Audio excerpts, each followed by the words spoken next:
السلام علیکم ورحمۃ اللہ وبرکاتہ۔ آج ایک نئی ویڈیو کے ساتھ حاضر خدمت ہیں۔ قرآنی رسم الخط کو غلط قرار دینا اور ایک سنگین مغالطہ اور بہت بڑا فتنہ ہے۔ آج دوپہر کچھ دوستوں نے ایک معروف یوٹیوبر عالم مفتی طارق مسعود کا ایک بیان ارسال کیا، جس میں موصوف حضور سید عالم صلی اللہ علیہ وسلم کے امی نبی ہونے کے عجیب و غریب توجیحات اور تشریحات بیان کر رہے ہیں۔ مفتی طارق مسعود صاحب اچھے پڑھے لکھے عالم ہیں، ان سے یہ توقع نہ تھی کہ وہ ایسے فکری مغالطوں میں خود بھی مبتلا ہوں گے اور دوسروں کا ذہن بھی خراب کرنے کی کوشش کریں گے۔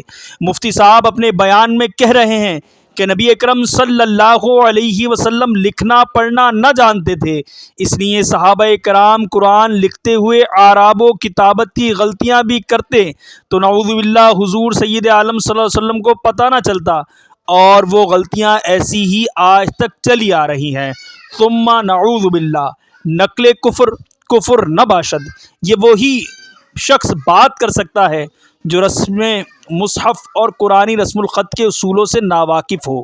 پہلی بات یہ یاد رکھیں کہ ہم اپنی عربی زبان کو درست کرنے میں قرآن کے محتاج ہیں۔ قرآن کی زبان ہماری گرامر اور قواعد کی ہرگز محتاج نہیں۔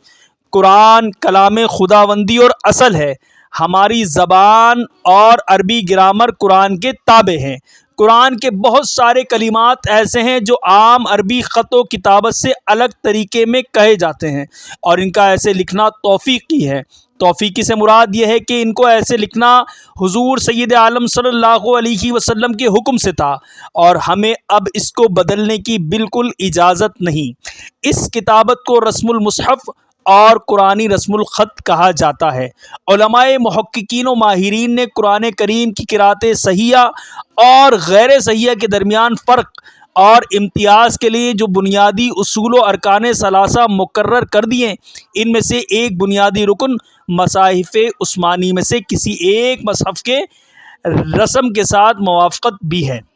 اب اس مختصر تمہید کے بعد اب یہ جاننا ضروری ہے کہ قرآن مجید کا یہ رسم الخط توفیقی و سماعی ہے، یعنی پیغمبر اسلام صلی اللہ علیہ وسلم سے مسموع اور آپ ہی کے امر و املا سے ثابت و منقول ہے، اور لوح محفوظ کی کتابت اور رسم الخط کے مطابق منزل من اللہ ہے، جس میں رائے اور قیاس کا ذرا بھی دخل نہیں ہے۔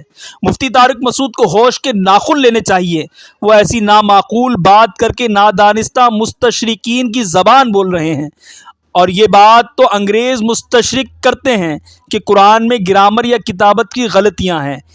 انہیں یہ دیکھنا چاہیے کہ عربی زبان میں گرامر کی جو قدیم ترین کتابیں لکھی گئیں وہ نزول قرآن کے 200 برس بعد لکھی گئیں اور غیر عربوں نے لکھی۔ اگر قرآن مجید میں گرامر کی مسٹیک ہوتی تو کفار مکہ اور مشرکین اور پوری عرب دنیا خاموش نہ رہتی اور اس غلطی کا بتنگڑ بنا دیتی۔ وہ عرب فصحا جو قرآن کے چیلنج کے جواب میں خاموش تھے، وہ اس غلطی کی نشاندہی کرتے، لیکن کبھی بھی کسی بڑے سے بڑے ادیب اور عرب کے بڑے سے بڑے شاعر نے قرآن مجید کے کسی اسلوب یا انداز کو عربی زبان اور گرامر سے متعارض نہیں کیا۔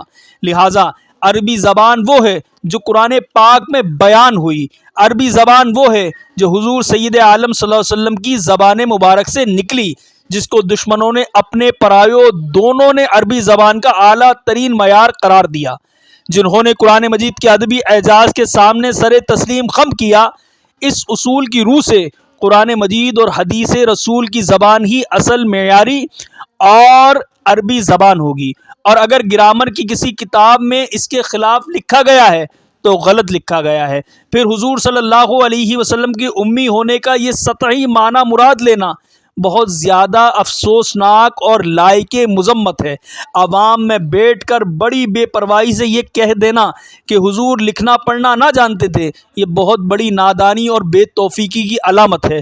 وہ لوگ جو منبر رسول پر بیٹھ کر لطیفے سناتے ہیں اور شادیوں کے موضوع کے علاوہ جنہیں کوئی اور موضوع نہیں ملتا، ان سے ایسی ہی فحش غلطیاں سرزد ہوتی ہیں۔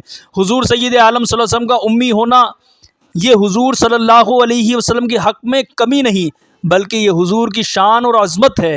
آپ کے امی ہونے کا مطلب یہ ہے کہ آپ نے دنیا کے کسی استاد کے پاس نہیں پڑھا، کسی دنیا دار کا آپ پر کوئی احسان نہیں، بلکہ آپ کا استاد خود رب الرحمن ہے۔ قرآن مجید میں ہے الرحمن علم القرآن خلق الانسان علمہ البیان۔ حضور سید عالم صلی اللہ علیہ وسلم تلمیذ الرحمن ہیں، اور ہمارے سارے علوم و معارف آپ کے قدموں کی برکت سے ہیں۔ اگر کوئی امتی یہ کہے کہ حضور کو لکھنا پڑھنا نہیں آتا تھا اور آپ کو غلطی کا پتہ ہی نہ چلتا تھا، یہ بہت بڑی محرومی اور کج فکری اور جسارت ہے۔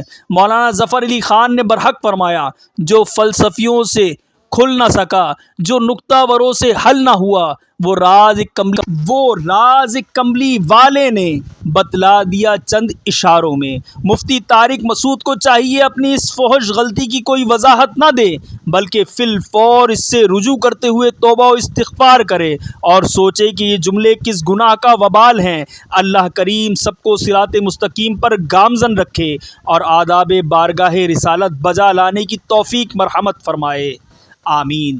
ویڈیو پسند آئے تو لائک ضرور کیجیے گا، شیئر ضرور کیجیے گا۔ ہمارے چینل پر آپ نئے ہیں تو ہمارے چینل کو سبسکرائب ضرور کیجیے گا۔ السلام علیکم ورحمۃ اللہ وبرکاتہ۔